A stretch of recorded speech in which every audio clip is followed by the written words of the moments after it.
जय हिंद साथियों। आज का पहला सवाल है, कानून का समान संरक्षण का अवधारणा कहां से लिया गया है? ऑप्शंस क्या क्या है? अमेरिका, रूस, कनाडा, आयरलैंड। यदि हम बात करें कानून के समान संरक्षण की तो इसका मतलब क्या हुआ? इसका मतलब ये हुआ कि समान परिस्थितियों में कानून समान रूप से लागू होगा और समान लोगों पर कानून समान रूप से लागू होगा। यदि हम बात करें कि यह अवधारणा कहां से लिया गया है तो ये अवधारणा यूनाइटेड स्टेट ऑफ अमेरिका से लिया गया है, यानी option number A correct answer हो जाएगा। सेकंड क्वेश्चन पर आएंगे, संविधान संशोधन की प्रक्रिया यानी कॉन्स्टिट्यूशनल अमेंडमेंट प्रोसेस का प्रावधान संविधान के किस भाग में दिया गया है? क्या भाग 17 में दिया गया है, भाग 18 में दिया गया है, भाग 19 में दिया गया है, भाग 20 में दिया गया है? चारों भाग के बारे में हम लोग समरी जान लेते हैं। भाग 17 में क्या है? तो इसमें भाषा है। इसके तहत अनुच्छेद कौन कौन सा है?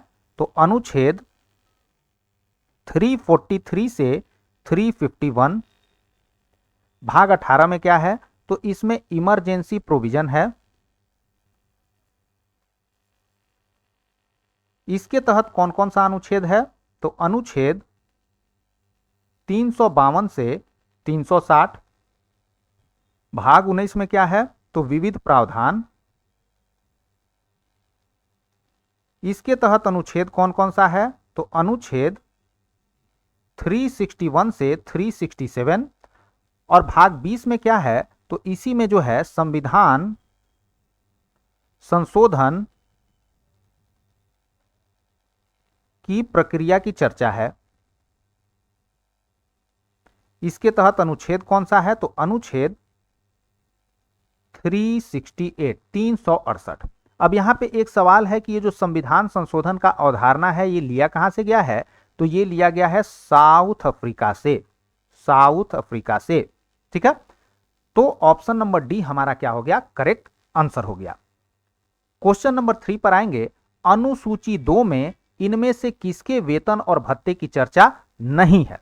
सबसे पहले ये जान लेते हैं कि जो हमारा शेड्यूल 2 है, अनुसूची 2 है, उसमें किसके किसके वेतन और भत्ते की चर्चा है? तो सबसे पहले प्रेसिडेंट,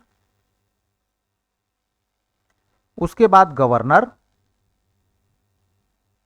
उसके बाद लोकसभा के speaker and deputy speaker, Rajya Sabha के chairman and deputy chairman, legislative assembly के speaker and deputy speaker, legislative council के चेयरमैन एंड डेप्यूटी चेयरमैन, जजेज of supreme court and high court, और साथ ही साथ कैग। ठीक है, तो ऑप्शन में हम लोग चेक कर लेंगे कि इससे बाहर का कौन सा ऑप्शन है। तो एजीआई के वेतन और भत्ते की चर्चा जो है अनुसूची 2 यानी शेड्यूल 2 में नहीं है। ऑप्शन नंबर सी हमारा क्या होगा? करेक्ट आंसर होगा। क्वेश्चन नंबर 4 में आएंगे, बिहार की राज्यसभा की सीटों की संख्या कितनी है? यदि हम बात करें राज्यसभा के सीटों की संख्या तो इसकी चर्चा किस अनुसूची में है? तो अनुसूची 4 में इसकी चर्चा है। इसमें क्या बोला गया है? तो इसमें बोला गया है कि राज्यसभा में सीटों का आवंटन जो है वो जनसंख्या के आधार पर होगा। ठीक है, राज्यसभा में कितने स्टेट और कितने यूनियन टेरिटोरी से मेंबर चुनकर गए हुए हैं? तो 28 स्टेट जो है भारत में, सारे स्टेट से, और 3 यूनियन टेरिटोरी से। कौन कौन सा यूनियन टेरिटोरी? तो दिल्ली, पौंडीचेरी एंड जम्मू एंड कश्मीर। ठीक है, सवाल क्या था कि बिहार से राज्यसभा के कितने सदस्य हैं? तो इसका option number B correct answer होगा, 16 सदस्य हैं। क्वेश्चन नंबर 5 में आएंगे, अनुच्छेद 3 के प्रावधानों के तहत इनमें से क्या नहीं किया जा सकता है? ठीक है, देखेंगे पहला ऑप्शन क्या है? किसी राज्य के सीमा में परिवर्तन, यह किया जा सकता है अनुच्छेद 3 के प्रावधानों के तहत। किसी राज्य के नाम में परिवर्तन, यह भी किया जा सकता है अनुच्छेद 3 के प्रावधानों के तहत। 2 या 2 से अधिक राज्य के क्षेत्र को मिलाकर नए राज्य का निर्माण, ये भी किया जा सकता है अनुच्छेद 3 के प्रावधानों के तहत। लेकिन ये जो ऑप्शन नंबर सी है, किसी विदेशी क्षेत्र को भारत में शामिल कर नए राज्य का निर्माण करना, इसकी चर्चा कहाँ है? तो इसकी चर्चा अनुच्छेद 2 में है, न कि अनुच्छेद 3 में है। ठीक है, क्वेश्चन नंबर कहाँ आएंगे? तो क्वेश्चन नंबर 6 पर आएंगे। क्या है? उपाधियों का अंत यानी end of titles, end of titles किस अनुच्छेद के तहत एक मौलिक अधिकार है? क्या अनुच्छेद 17 के तहत, क्या अनुच्छेद 18 के तहत, क्या अनुच्छेद 19 के तहत, क्या अनुच्छेद 20 के तहत? चारों अनुच्छेद के बारे में एक ओवरव्यू लेंगे। अनुच्छेद 17 में क्या है? तो इसमें है अस्पृश्यता का अंत यानी एंड ऑफ अनटचेबिलिटी। अनुच्छेद 18 में क्या है? तो इसमें है उपाधियों का अंत। अनुच्छेद 19 में क्या है? तो इसमें है वाक और अभिव्यक्ति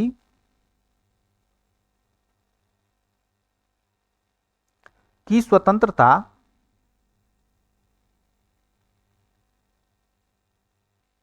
तथा अन्य अधिकार का संरक्षण। अनुच्छेद 20 में क्या है? तो इसमें है दोष सिद्धि के संबंध में संरक्षण। ठीक है, तो उपाधियों के अंत की चर्चा कहां है? अनुच्छेद नंबर 18 में। ऑप्शन नंबर बी हमारा करेक्ट आंसर हो जाएगा। क्वेश्चन नंबर 7 में आएंगे, राज्यपाल के विशेष अभिभाषण की चर्चा किस अनुच्छेद में है? क्या अनुच्छेद 176 में है, 177 में है, 178 में है, 179 में है? ठीक है, वन बाय वन सबको देखेंगे। अनुच्छेद 179 में क्या है? तो इसमें लेजिस्लेटिव असेंबली के स्पीकर और डिप्टी स्पीकर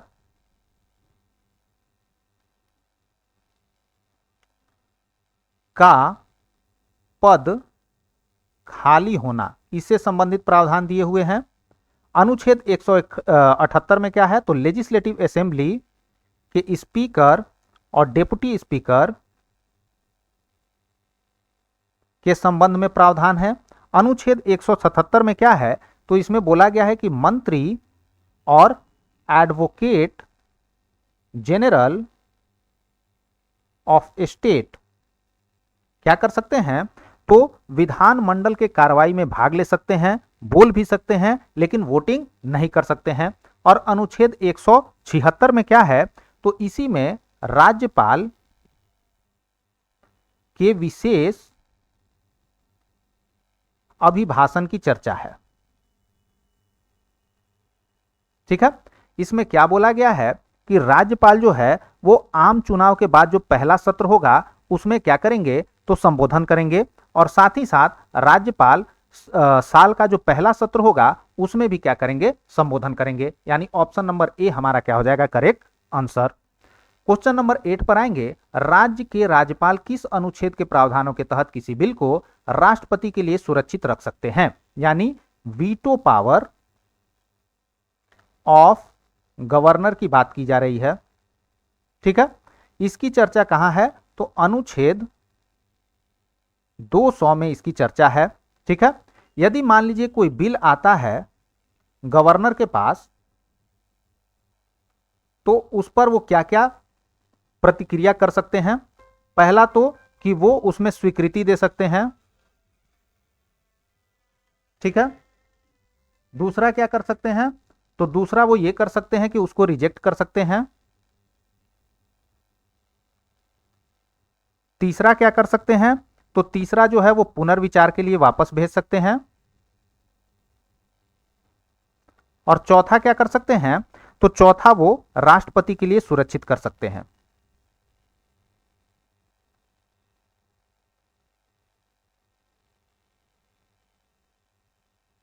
ठीक है, यानी ऑप्शन नंबर ए हमारा जो है करेक्ट ऑप्शन हो जाएगा। राज्य के राज्यपाल जो है किसी बिल को राष्ट्रपति के लिए सुरक्षित अनुच्छेद 200 के प्रावधानों के तहत कर सकते हैं। क्वेश्चन नंबर 9 में आएंगे, पंचायत का कार्यकाल कितने वर्षों का होता है। यदि हम बात करें पंचायत के कार्यकाल की तो इसकी चर्चा कहां है, तो इसकी चर्चा है अनुच्छेद 243 कैपिटल ई में। ठीक है, कितने साल का होता है पंचायत का ड्यूरेशन,